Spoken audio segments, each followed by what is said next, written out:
Ashamaa jirra jirtu hordoftoota koo warroonni jechuudha mobaayilii tokko irratti aappii lama fayyadamuun nuun galle jettan jechuudha yeroo darbe viidiyoo hojjedheen ture. Mobaayiliin koo saamsungii miti mobaayilii koo irra hin jiru qubeen akkasii seetingiin koo hin qabu warroonni jettan jechuudha. Seetingiin keessaa hin qabaa garuu sintu bakka isaa hin argine malee. Yeroo darbe jechuudha sinittiin agarsiisa. Kunoo jechuudha iddoo viidiyoo jettu kana hoo xuxxanii iddoo viidiyoo jettu kana hoo xuxxan as jalatti isinii baasaa jechuudha. Yeroo darbe iddoo kanatti jechuudha akkaataa mobaayilii tokko irratti aappii lama barsiisan jedhee isinitti himeen ture. Warroonni kan mobaayiliin koo saamsungii miti mobaayilii koo irra hin jiru seetingiin koo hin qabu barreeffama akkasii warroonni jettanii isinittiin agarsiisaa jechuudha. Kana qofa miti seetingii waa barbaadan jechuudha. Waan namni tokko akkas godhadhaa isiniin jedhe bakka isin seetingii keessa baafattan isinittiin agarsiisaa jechuudha. Akkuma argitan ani jechuudha feesbuukii tokko fayyadamaa jechuudha loogaawut godhee feesbuukii biraa keessa seena otoo hin taane feesbuukii tokkoon banadhee jechuudha fayyadamaa miseenjarii illee akkasuma miseenjarii kana walitti fayyadamaa feesbuukii faana as immoo miseenjarii feesbuukii walitti fayyadamaa jechuudha keessa seenee mee isinitti agarsiisu. Warroonni haaraa dhuftan subscribe-naaf godhaa viidiyoo kun like godhaa feesbuukii isa kana fayyadamaa jechuudha akkuma argitan kana iddoo kanatti immoo jechuudha feesbuukii isa kanaani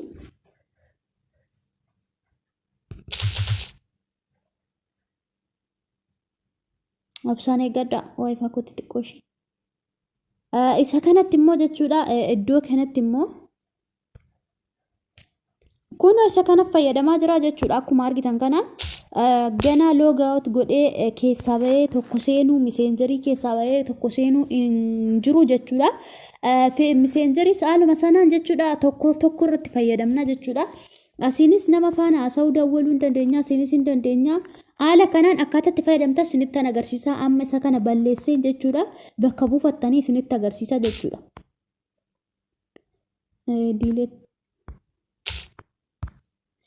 Akkuma argitan seetingii keessa seenna jechuudha. Seetingii keessa buufadhaa jedhee isinitti himeen ture.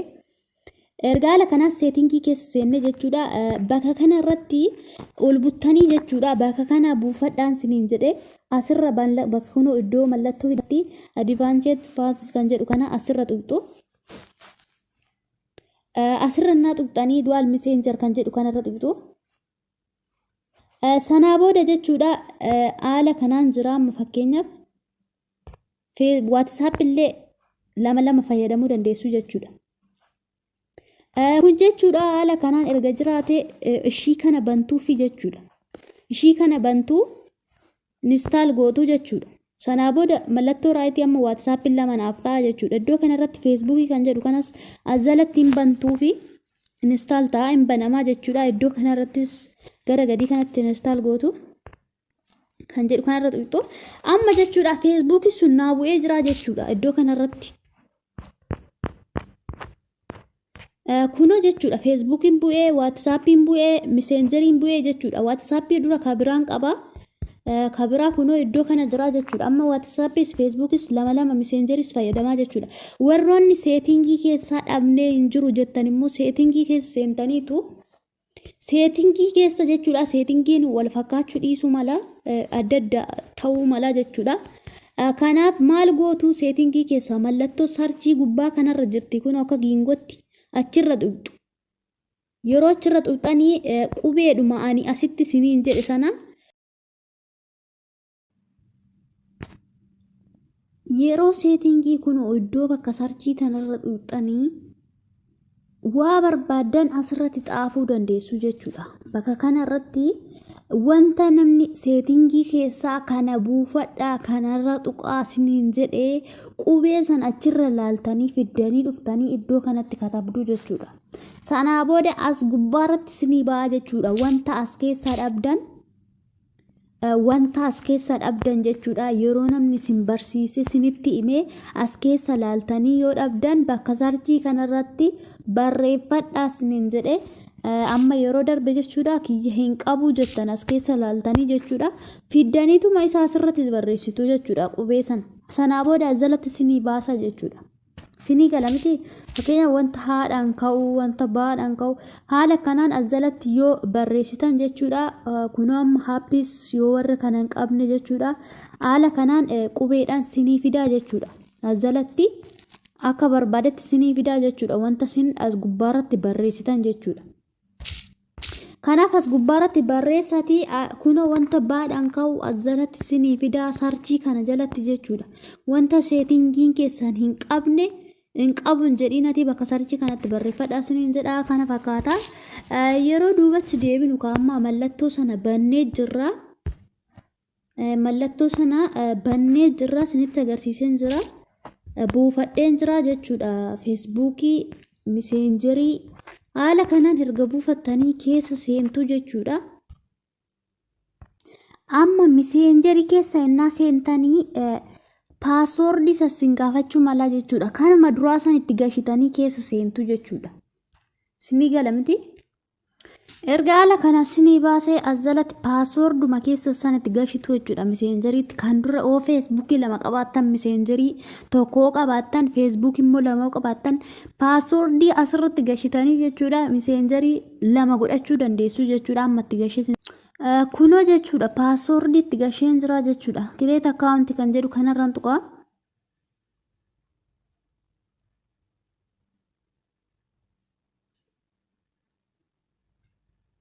Kunoo jechuudha amma na seensisaa jechuudha feesbuukii illee jechuudha haaluma kanaan sin gaafata paaswoordii jechuudha. Yeroo irra seentan jechuudha achitti dabarfachuudhaaf loogaawut gootanii achitti gashachuudhaaf jechuudha. Paaswoordii sin gaafataa jechuudha achirratti dabarfachuuf. Kunoo amma itti gashee jiraanii loogiin kan jedhu kanarraan tuqaa. Paaswoordii sirriitti hin gashineen dogoggoree. Kunoo amma paaswoordii koo naa fudhatee jira jechuudha. Yeroo haala kanaan naa fudhatee iddoo kanarratti okeen jedha. Kunoo jechuudha feesbuukiin koo lama naa ta'ee jechuudha. Amma feesbuukiin kun as jalatti kunoo diimaa wayii qaba. Sanaa booda feesbuukiin koo lama naa ta'ee miseenjeriin koo lama naaf ta'ee jechuudha. Akkuma argitan kana feesbuukiin inni tokko as jira. Inni duraa as jira. Inni kun isa noormaalidha jechuudha.